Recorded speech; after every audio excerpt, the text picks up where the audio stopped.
Ok, nosso tema do semestre tem sido compromisso com a excelência. E o nosso tema hoje, excelência e relevância. Texto que nós vamos ler e que vai nos ajudar de início, Evangelho de Lucas, capítulo 12, versos 13 a 21, que dizem assim: Alguém da multidão lhe disse: Mestre, dize a meu irmão que divida a herança comigo. Respondeu Jesus: Homem, quem me designou juiz ou árbitro entre vocês? Então lhes disse: Cuidado, fiquem de sobreaviso contra todo tipo de ganância. A vida de um homem não consiste na quantidade dos seus bens. Então lhes contou esta parábola. A terra de certo homem rico produziu muito. Ele pensou consigo mesmo: o que eu vou fazer? Não tenho onde armazenar minha colheita. E continuou: já sei o que vou fazer. Vou derrubar os meus celeiros e construir outros maiores. E ali guardarei toda a minha safra e todos os meus bens. E direi a mim mesmo: você tem grande quantidade de bens, armazenados para muitos anos. Descanse, coma, beba e alegre-se. Contudo, Deus lhe disse: insensato, esta mesma noite a sua vida lhe será exigida. Então quem ficará com o que você preparou? Assim acontece com quem guarda para si riquezas, mas não é rico para com Deus. Muito bem.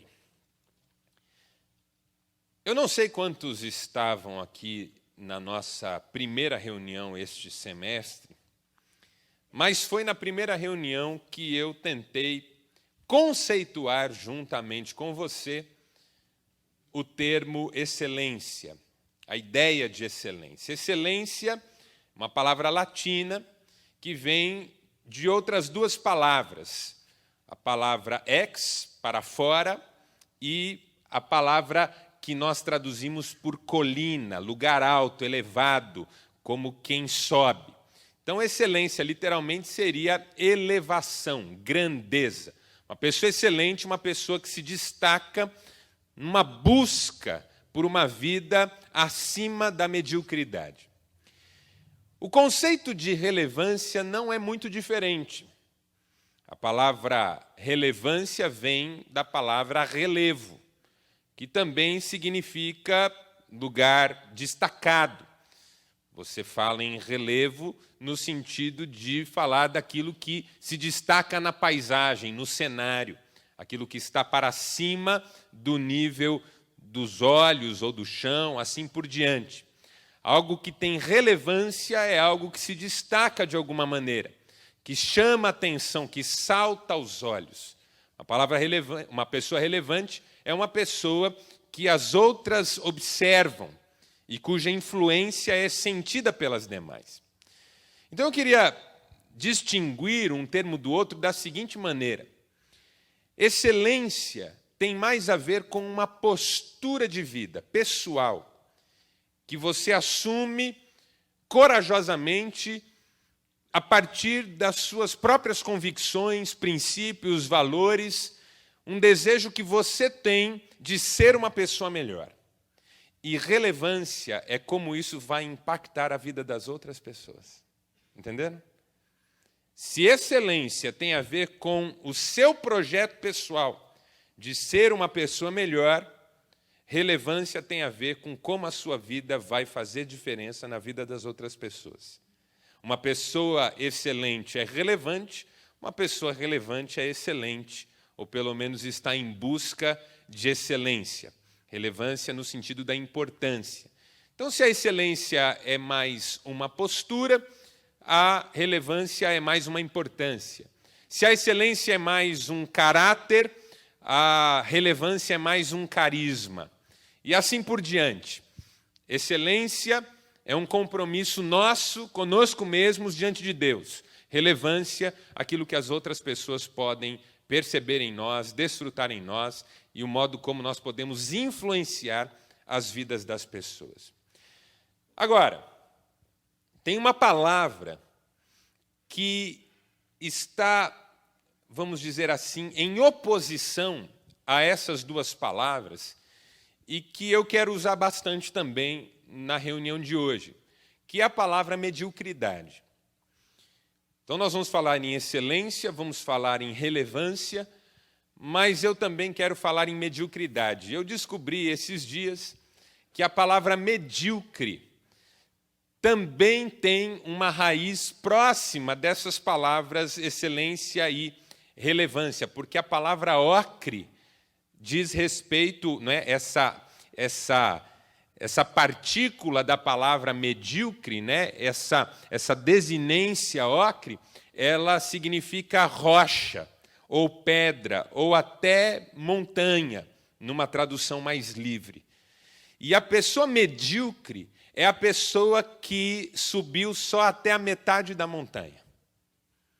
Mediocridade significa que você não é ruim, porque você olha para baixo e tem gente lá embaixo. Mas você olha para cima e o pico da montanha ainda está longe, então você acha que não vale a pena mais subir, então fica por ali mesmo, entende? A ideia de uma pessoa medíocre, uma pessoa que começou a subir, mas na metade do caminho ela julgou que já era suficiente. Então ela nem está lá embaixo com as que ficaram com medo da montanha, mas também não vai chegar ao topo, porque ela acha que já é o suficiente parar ali na metade. Gente que nivela a vida pela média. Seu filho faz isso, né? Ele diz assim, pai, tirei 5,5 na prova de matemática. Eu falo, como 5,5, filho? Não, mas a média é 5. Então ele ainda acha que tem meio ponto de vantagem. Eu sou bom meio ponto. Pai, fica tranquilo, não é? Filho, quanto você tirou na prova? Eu tirei 2. Como 2, filho? Valia quanto? Valia 10. Mas como você tira 2? Não, mas a classe foi muito pior. Ok. Não é? Às vezes a gente faz isso, né? Nivela de um jeito que depõe mais contra nós do que a nosso favor. Por que eu estou falando tudo isso? Porque eu acho que essa parábola que nós lemos tem tudo a ver com essas questões. A personagem dessa parábola é uma pessoa medíocre. Uma pessoa que chegou na metade da montanha e decidiu parar, interromper a sua trajetória. Não quis ser excelente, não quis ser relevante, tornou-se medíocre. Porque isso vai acontecer com todos que recusarem o desafio da excelência e o desafio da relevância. A mediocridade se estabelecerá, se instaurará e permanecerá como a principal característica da vida. Esse homem da parábola é uma pessoa medíocre, tanto que Deus fala dele insensato. Não é? O julgamento que Deus faz desse sujeito no texto é insensato. Uma pessoa que não pensou de forma correta, que não avaliou de forma correta, que simplesmente tomou decisões que não trouxeram nenhum benefício nem para ela, nem para as pessoas que talvez conviviam com ela. E eu queria entrar por esse caminho, fazer algumas reflexões com você, ok? Isso é uma introdução, só para a gente entender os conceitos. Excelência, relevância, mediocridade. Primeira ideia. A diferença entre relevância e mediocridade é que mediocridade prefere acumular e relevância prefere contribuir. Primeira diferença entre relevância e mediocridade. A mediocridade prefere acumular e a relevância prefere contribuir. É uma questão de filosofia de vida. O homem do nosso texto, da parábola de Jesus, fez uma colheita sem precedentes na sua lavoura. Ele tinha celeiros bons, certamente, onde ele recolhia o produto da sua lavoura sistematicamente ou periodicamente, mas houve um ano em que ele arrebentou de colher. E quando ele viu o fruto do trabalho, e quando ele percebeu que ele deu a tacada definitiva, que nunca a sua terra produziu tanto quanto produziu naquele momento, a pergunta que ele fez é a pergunta que qualquer um de nós faria. O que é que eu vou fazer com isso? O que é que eu vou fazer com essa bênção? O que é que eu vou fazer com essa vitória? O que é que eu vou fazer com esse saldo? O que é que eu vou fazer com essa alegria que eu tive? Até aí, tudo ótimo. É um bom caminho. Você teve uma vitória, teve uma alegria, teve um sucesso. O que é que você vai fazer com isso? É uma pergunta boa. Mas aí ele mesmo dá a resposta. Já sei o que eu vou fazer. Eu vou sentar em cima do meu sucesso. Eu vou derrubar os meus celeiros e construir celeiros maiores. E a minha vitória se transformará no meu fim. Eu vou encerrar por aqui. Eu consegui uma vitória tão grande que agora eu não vou precisar mais fazer nada. Eu vou acumular tudo isso, vou guardar tudo isso, vou construir uma estrutura maior para que tudo isso fique em meu poder e vou desfrutar tudo isso como algo que veio para mim. Sentar em cima do sucesso significa pensar que você chegou onde chegou porque mereceu isso. Pessoas medíocres não servem para ter grandes vitórias, porque elas vão transformar grandes vitórias em grandes derrotas. Vão acumular aquilo, vão ter que construir celeiros maiores para aquilo, vão ter estruturas mais pesadas para aguentar aquilo, e nenhuma única pessoa mais será abençoada por aquilo. Ninguém mais participará daquilo. A mentalidade cumulativa é a mentalidade do medíocre. O medíocre pensa, o que é que eu posso guardar para mim? Dessa bolada aí, o que é que eu posso pegar para mim? Dessa vitória aí, qual que pode ser a minha parte? Como é que eu posso construir celeiros maiores que possam guardar aquilo que veio para mim? E já o relevante pensa, como é que eu posso transformar isso em novas oportunidades que possam abençoar muito mais gente? Como é que eu posso transformar isso em produto que beneficie tantas pessoas que talvez não puderam experimentar o que eu experimentei? Talvez eu possa ensinar os meus vizinhos que têm as suas lavouras a colher como eu colhi esse ano. Talvez eu possa negociar melhor esses grãos mais rapidamente para baixar o custo, para baixar todos os preços de insumos. Talvez eu possa comprar a longo prazo de forma diferente. Talvez eu possa começar um sistema cooperativo junto com as pessoas que trabalham comigo. Talvez eu possa dar para quem foi lá no pé buscar esse produto para mim um benefício a mais que essa pessoa nunca teve. Porque na mentalidade medíocre, quanto mais melhor. Na mentalidade relevante, eu não preciso de mais. Eu preciso que seja melhor. A questão não é a quantidade, é a qualidade. A questão não é se eu vou ter mais carros, eu só posso dirigir um.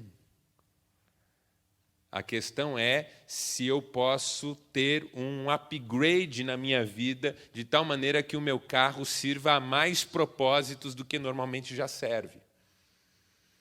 De repente, eu posso, porque Deus tem me abençoado tanto, abençoar outras pessoas com isso que eu tenho recebido. A mentalidade do nosso mundo é uma mentalidade cumulativa de gente gananciosa. Que se ganhou um, quer dois, se ganhou dois, quer três. Mas por que você quer três? Não sei. Crianças são assim, não é? Me dá mais um, mas por quê? Não, mas eu quero mais um. Mas o que você vai fazer com mais um? Não sei, eu quero. É mentalidade cumulativa. Qual é o propósito daquilo que você tem nas mãos hoje? Para onde vai tudo isso? Esse homem da nossa parábola, tudo que ele consegue pensar é que ele precisa de celeiro maior. É igual a pessoa que tem dinheiro e tudo que ela consegue pensar é que precisa de um cofre maior. Mas para que serve isso? Não, para guardar. Uma vez a minha mulher falou assim, amor, me dá um tanto de dinheiro, né? Se fosse a mulher do Zé, ia falar, Zé, me dá R$100. Mas como era minha, falou, me dá vintão. Aí assim, né? Eu sou homem, sabe como que é homem, né? Homem, se a mulher falar assim, bem, me dá R$20, o que ele pergunta? Para que você quer R$20? Porque ela está te roubando, irmão. Essa mulher é uma ladra. Ela está fazendo uma fortuna de 20 em 20 reais que ela pega de você. Tem um quarto na sua casa que você não conhece, onde ela está juntando 20 reais por vez. Vai ficar rica essa mulher. E eu perguntei para mim, o que você quer 20 reais?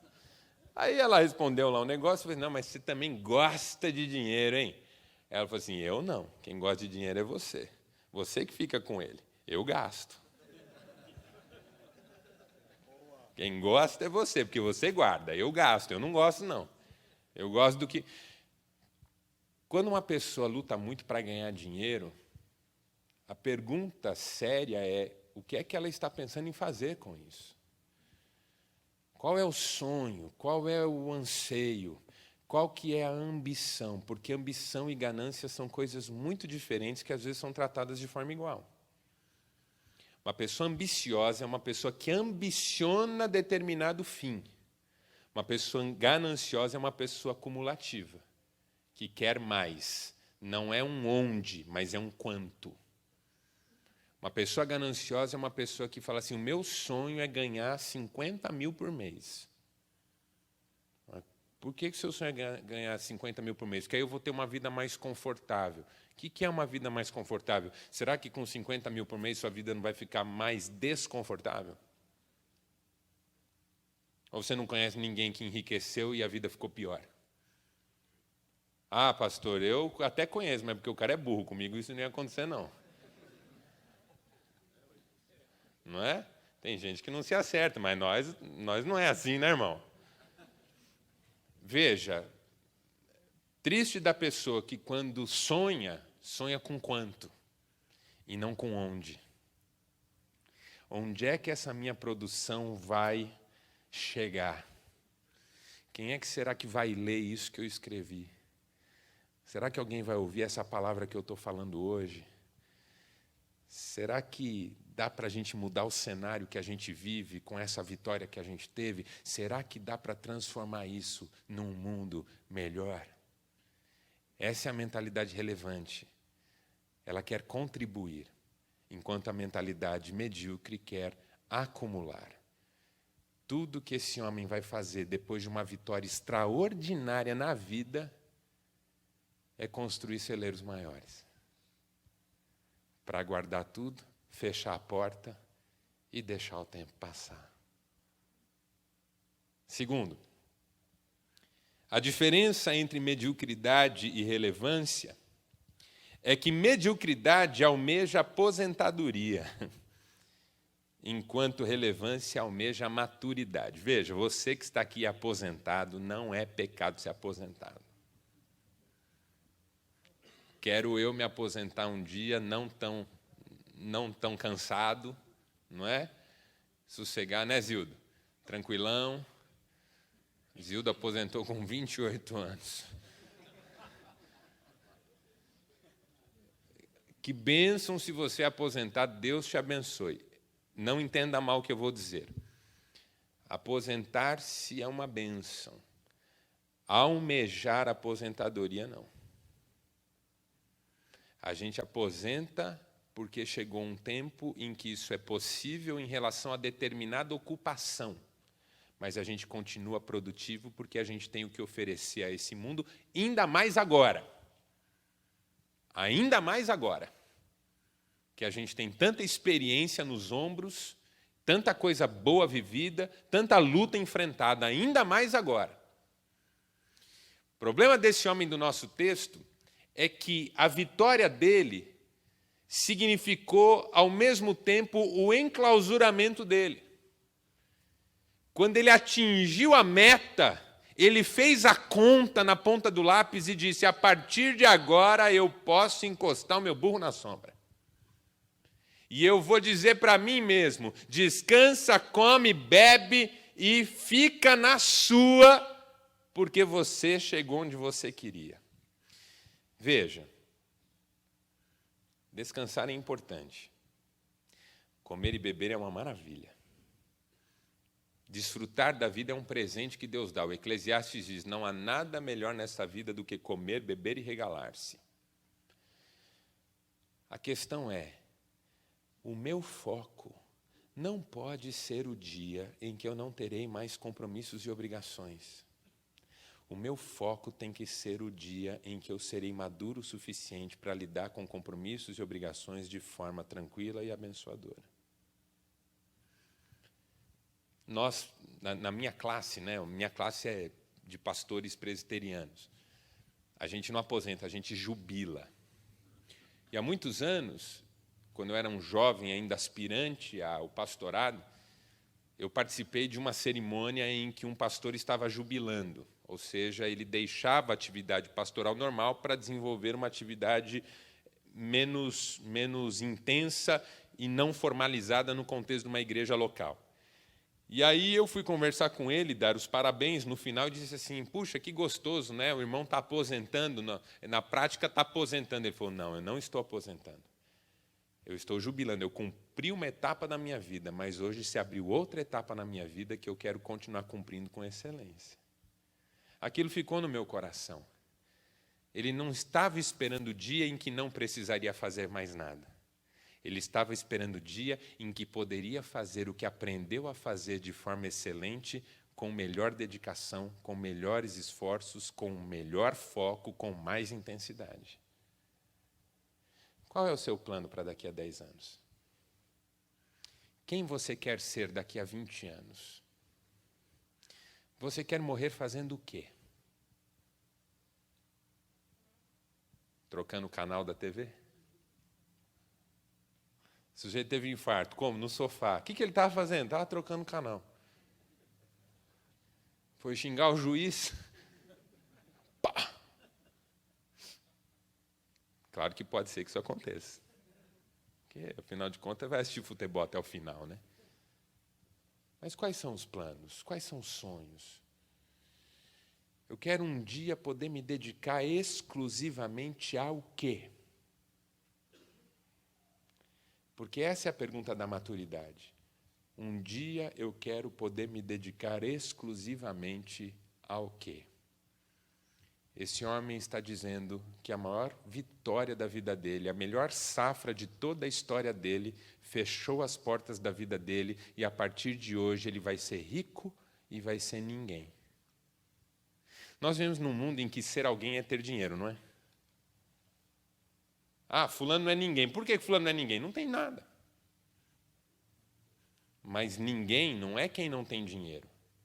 Ninguém é quem não tem relevância. É quem pode morrer que não vai fazer falta. Esse homem está fazendo uma opção muito próxima disso. Tanto que no final do texto ele de fato vai morrer, porque não vai fazer falta. Terceiro, a diferença entre mediocridade e relevância é que a mediocridade pensa em deixar recursos e a relevância pensa em deixar exemplo. O pastor foi num velório, o morto ali na urna, 2 pessoas de um lado, ele do outro. Ele olhou para elas e disse assim: e vocês? O que é que vocês querem da vida antes desse momento chegar? Aí um disse assim: eu quero deixar minha família numa situação confortável. E o pastor ficou triste, pensando: será que esse é o sonho de um homem, deixar recursos? Eu e você já aprendemos por experiência própria, talvez, ou por ver isso na vida de pessoas muito próximas, que existem casos em que alguém deixou muitos recursos para os que ficaram e os que ficaram acabaram com os recursos. Isso existe. A não ser que sejam recursos ilimitados, é possível que tudo aquilo que você trabalhou para construir, quando você não estiver mais aqui, simplesmente desapareça. Mas isso não acontece com exemplo. Isso não acontece com exemplo. Jesus não deixou um bem material para os seus discípulos. Muito pelo contrário, os ensinou a viver sem nada. Mas o exemplo dele mudou a história da humanidade. O apóstolo Paulo, no final da sua vida, tinha uma capa e alguns livros. Ele pede para um dos seus companheiros buscar a capa e os livros. Não tinha mais nada. Mas a mensagem desse homem já dura 2000 anos. Exemplo. Você trabalha tanto para pagar uma escola para o seu filho, uma faculdade talvez, deixar uma casa para ele, talvez esteja fazendo um título de capitalização para ele, uma poupança, talvez pagando um apartamento onde ele vai poder morar. Isso é bênção, claro que é, coisa boa. Mas veja, mediocridade é achar que isso é suficiente, é parar no meio da montanha. Que bom quando um pai deixa uma coisa boa para um filho. Mas é medíocre se é só isso. Enquanto você rala, luta para pagar esse apartamento, para fazer essa poupança, para pagar essa faculdade, não esqueça de sair para tomar um café com ele, ok? Não esqueça de rolar com ele no chão. Ele já tem 20 anos, lute com ele. Uma das últimas fotos que eu tenho com meu pai, uma das últimas. Você nunca sabe qual vai ser a última foto que você vai tirar com alguém, certo?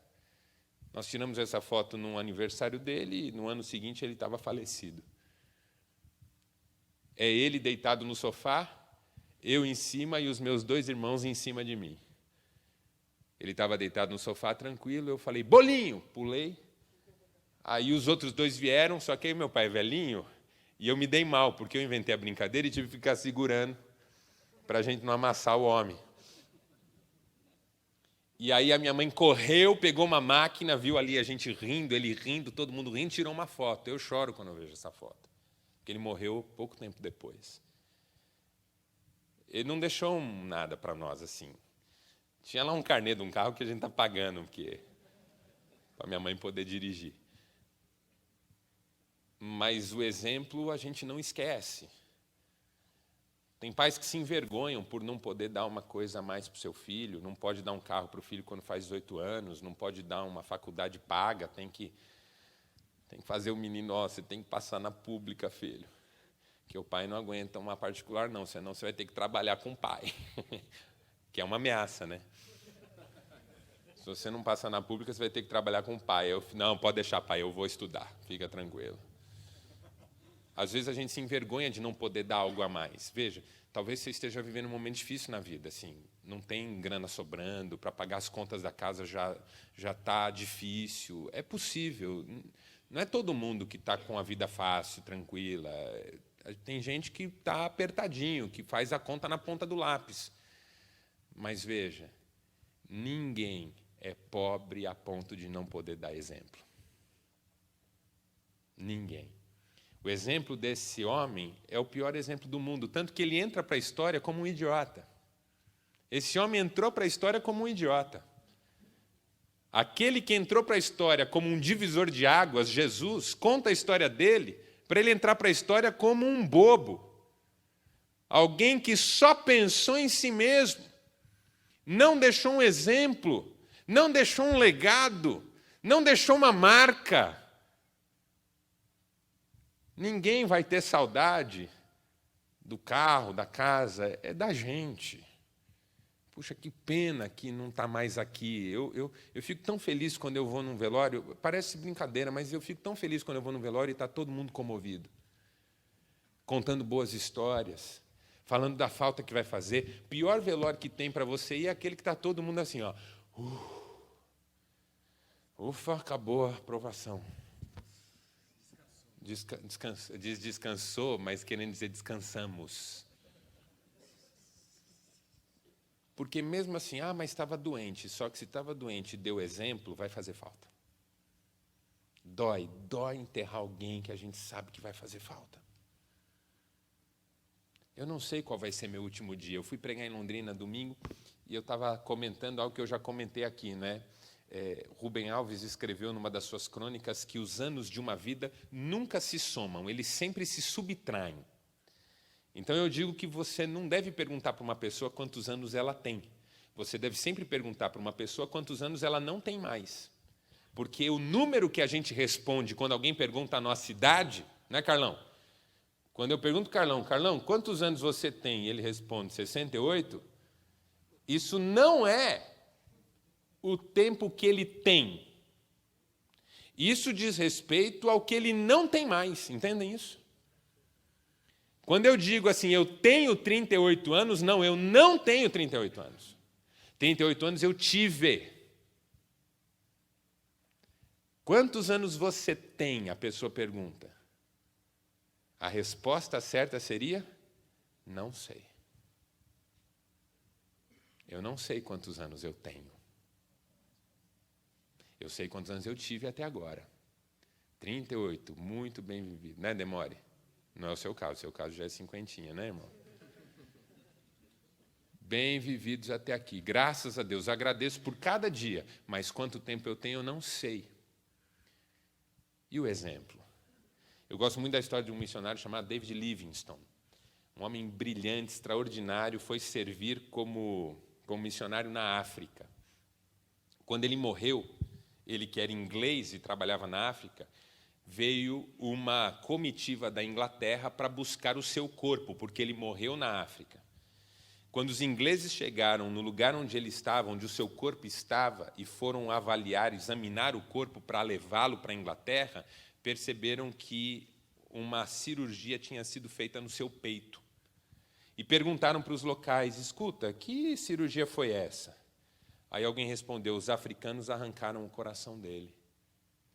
Mas como assim arrancaram o coração dele? Depois que ele morreu, vieram aqui, tiraram o coração, mas por que isso? Porque o corpo desse homem pode ser da Inglaterra, mas o coração dele é da África. Então o corpo volta, mas o coração fica. É uma das coisas mais lindas que eu já ouvi na minha vida. Jesus disse: onde está o seu tesouro, aí está o seu coração. Onde está o seu tesouro hoje? É seu filho, irmão? Fala isso para ele hoje. Talvez ele não saiba. Talvez ele ache que o seu tesouro é o seu emprego. E talvez seja mesmo. É a sua família, irmão? Fala isso hoje. É um amigo querido? É a sua fé em Deus? O que quer que seja o seu tesouro, deixe isso claro. Dê o exemplo. Albert Schweitzer, que também foi um cara extraordinário, um dos maiores intérpretes de Bach, fazia concertos interpretando Bach na Europa para poder gastar o dinheiro do concerto na África em trabalhos sociais. Quando acabava o dinheiro na África, ele fazia uma turnê na Europa. Ganhava dinheiro interpretando Bach e voltava para a África. Esse cara disse assim: o exemplo não é uma forma de ensinar. É a única. Não é mais uma forma. É a única forma. As pessoas que convivem com a gente, que lembranças elas terão de nós? A lembrança que a gente tem desse cara 2000 anos depois é que ele era um estúpido. Que lembranças as pessoas terão de nós? É legal pensar nisso. Porque a gente pode começar hoje, chegando em casa, talvez, e fazendo alguma coisa com o nosso filho que a gente não faz tempo. Alguma coisa com a nossa esposa que a gente não faz tempo.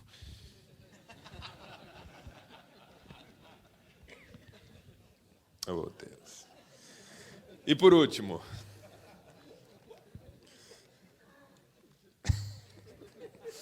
a minha está em Brasília, eu estou abraçando gente, árvore, cachorro.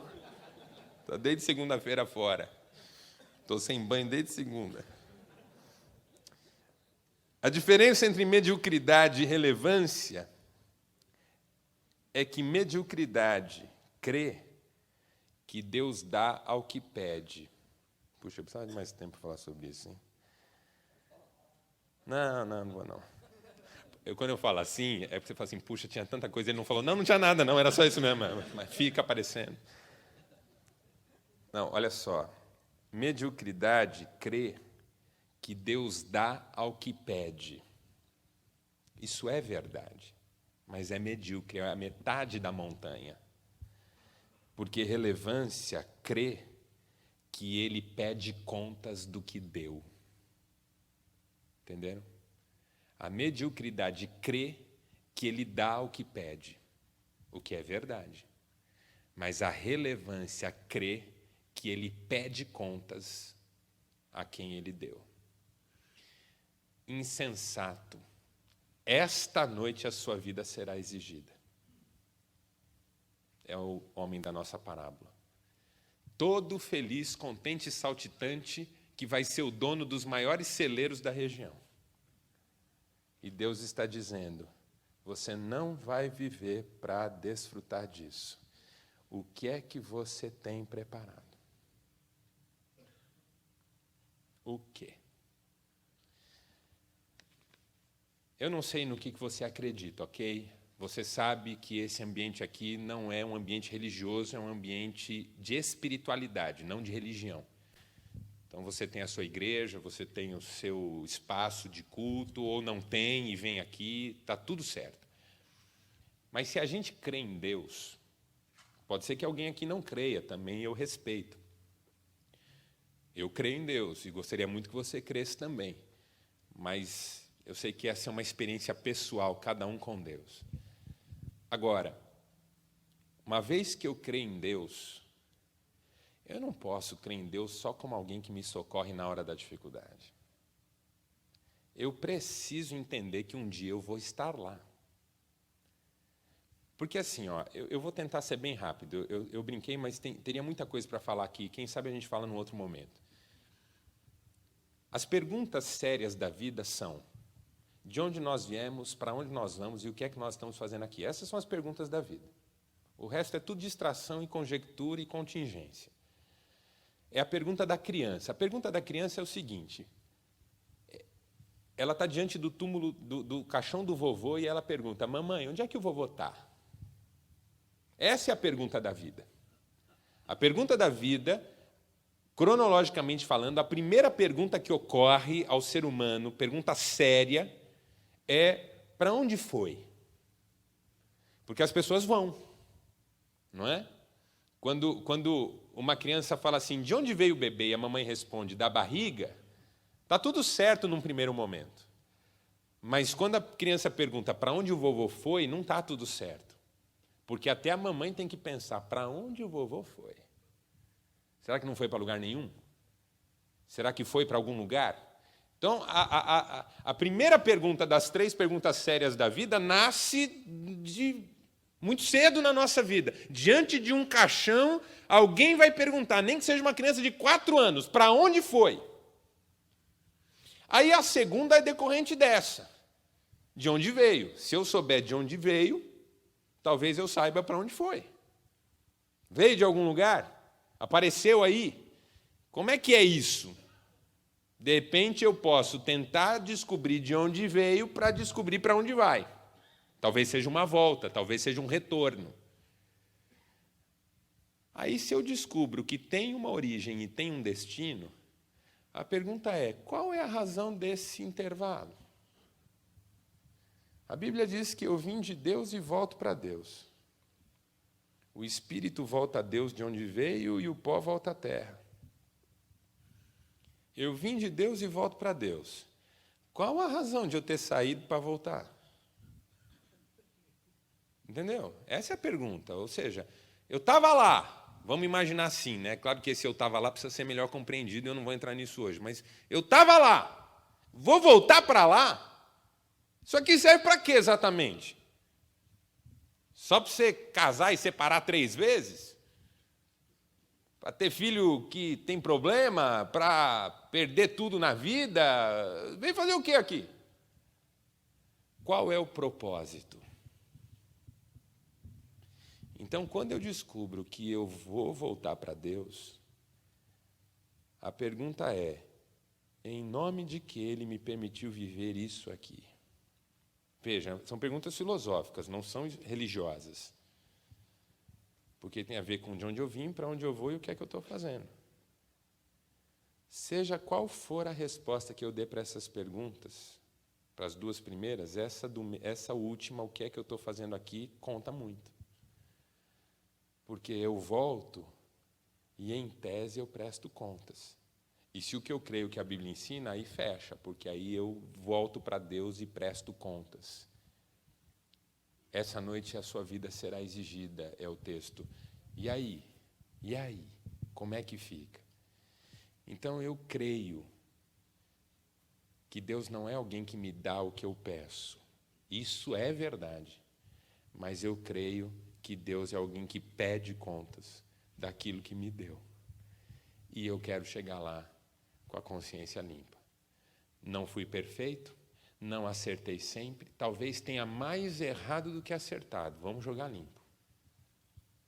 Mas eu quero chegar lá com a consciência tranquila de que em nenhum momento eu me deixei enganar, acreditando que era o que eu tinha que me qualificava, mas como eu usei o que eu tinha, de forma a ser excelente e relevante. São ideias, vamos ficar em pé, e eu queria que você pensasse em tudo isso.